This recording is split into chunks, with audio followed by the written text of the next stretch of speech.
बच्चों चलते हैं मेंटल मैथ कक्षा 8 के अगले प्रश्न पर। ठीक है, और इस सीरीज में हम करें चैप्टर नंबर 3। ठीक है, अध्याय 3 कर रहे हैं और जो है चतुर्भुजों को समझना। आइए देखते हैं अगला प्रश्न क्या कहता है। यहाँ पर प्रश्न नंबर हम 17 करने वाले हैं। 12 भुजाओं वाले समबहुभुज के प्रत्येक अंतःकोण का माप बताना है।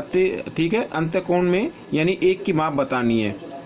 और साथ ही हम करेंगे प्रश्न नंबर 18। यहाँ पर मैं आपको दिखा देता हूँ, ये देखिए लिखा है कि एक समबहुभुज के प्रत्येक बाह्य कोण का अंतःकोण के साथ अनुपात 2:3 हो तो बहुभुज की भुजाओं की संख्या बतानी है। ठीक है, आइए करना शुरू करते हैं। बच्चों, मैं हूँ हरी सर और आप देख रहे हैं मेरा YouTube channel maths with Hari sir. तो यहाँ पर बच्चों मैं आपको करके दिखाता हूँ। देखिए, 12 भुजाओं वाले समबहुभुज के प्रत्येक अंतःकोणों की माप बताइए। तो सबसे पहले अंतःकोणों का योग देख लेते हैं। ठीक है, तो 12 भुजाओं वाले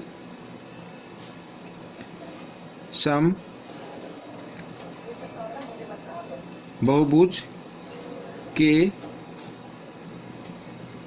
कोणों का योग। ठीक है बच्चों, ये आ गया।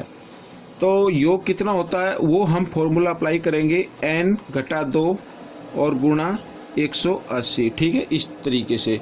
तो आइए पहले योग ज्ञात कर लेते हैं। n का मतलब होता है 12, तो 12 घटा 2 और यहाँ पर गुणा 180 बराबर 12 में से 2 घटा देंगे 10, तो 10 गुणा 180, तो बच्चों ये बन गया 1800। ठीक है, 1800 डिग्री। तो ये क्या हो गया, सभी कोणों का योग हो गया। ठीक है, हमें एक कोण की माप ज्ञात करनी है। ठीक है, आइए कर लेते हैं। एक अंतःकोण कितने का होगा, तो बच्चों अब मैं आपको बताता हूं। यहाँ पर ये 1800, ठीक है, और बटे यहाँ पर भुजाओं की संख्या यानी 12, इस तरीके से। तो चाहे तो आप लिख सकते हैं कि कोणों का योग अंतःकोणों का योग बटे भुजाओं की संख्या, तो उसी से हम ज्ञात करेंगे। आइए, 12 एकम 12 और यहाँ पर बच्चों 12 एकम 12, 6 बच गए और 0। ठीक है, तो क्या हो गया, 12 पंजे 60। ठीक है, 12 पंजे 60 और एक 0 आ गई, तो बच्चों 150 डिग्री आ गया। तो एक अंतःकोण की माप कितनी आ गई, 150 डिग्री। तो बच्चों ये आपका उत्तर हो जाएगा। अब हम करेंगे प्रश्न नंबर 18। ये देखिए, यहाँ पर मैंने पहले से लिख के रखा हुआ है और ध्यान से देखें। ये जो चैनल मैंने बनाया है बच्चों, आप सभी हिंदी मीडियम के बच्चों के लिए बनाया है। तो यहाँ पर देखिए, तो अनुपात लिखा हुआ है बाह्य और अंतःकोणों का अनुपात। तो हम इसमें मान लेते हैं, माना बाह्य कोण बराबर 2x मान लेते हैं और अंतःकोण भी हम मान लेते हैं बच्चों। इसमें यहाँ पर जो अनुपात है 3, तो इसको मान लेते हैं 3x। अब बच्चों हम सभी जानते हैं बाह्य कोण जमा अंतःकोण दोनों का योग क्या होगा, 180 के बराबर होगा।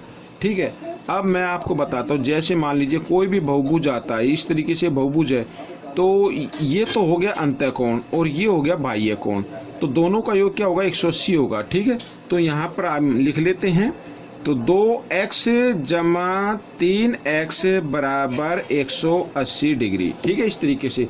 तो x का मान निकाल लेते हैं। तो 2x और 3x कितना हो गया, 5x बराबर 180। तो x बराबर 180 बटे 5, 5 से इसको भाग दे देते हैं, 5 तिया 15। ठीक है बच्चों, यहाँ पर 5 तिया 15, 3 बच गए, 5 6 30। इस तरीके से x का मान आ गया 36 डिग्री। ठीक है, भुजाओं की संख्या हमें निकालनी है, तो हम इसी से हम भुजाओं की संख्या निकाल सकते हैं। ठीक है, तो अंतःकोणों से भी निकल सकती है और बाह्य कोण से भी निकल सकती है। आइए हम बाह्य कोण से निकाल लेते हैं भुजाओं की संख्या। तो बाह्य कोण लिख लेते हैं पहले बच्चों यहाँ पर। ठीक है, बाह्य कोण, तो बाह्य कोण कितने का हो जाएगा, 2x का था ना बच्चों यहाँ पर, तो 2 गुणा 36 यानी 72 डिग्री का हो गया बच्चों ये। ठीक है, और बाह्य भुजाओं की संख्या निकालनी है, तो बाह्य कोण से निकाल लेते हैं। वैसे अंतःकोण से भी निकल जाती है भुजाओं की संख्या, अंतःकोण से थोड़ा सा लंबा पड़ता है, तो मेरे को ये बाह्य कोण से अच्छा लगा तो इसलिए निकाला। भुजाओं की संख्या, तो भुजाओं का बाह्य कोणों का योग, बाह्य कोणों का योग कितना होता है बच्चों? 360 डिग्री होता है। ये आपको मान लेना है, किसी भी बहुभुज के बाह्य कोणों का योग 360 डिग्री होगा और बटे एक कोण, बाह्य का एक कोण यानी वो 72 डिग्री है। ठीक है, आइए इसको काट देते हैं, 9 के पाड़े से काट देते हैं। 9 अट्ठे 72, 9 चौक 36 और यहाँ पर 0 की 0 आ गई। ठीक है, 8 से 8 एकम 8, 8 पंजे 40। तो भुजाओं की संख्या कितनी आ गई बच्चों? 5 आ गई। यहाँ पर एक बार फिर मैं लिख देता हूँ, भुजाओं की संख्या बराबर 5। तो बच्चों ये प्रश्न हल हो गया। आपको ये प्रश्न कैसा लगा मुझे कमेंट्स में ज़रूर लिखिए। इसमें से सीखकर दूसरे बच्चों को ज़रूर सिखाएं। मिलते हैं अगले पार्ट में, तब तक के लिए धन्यवाद।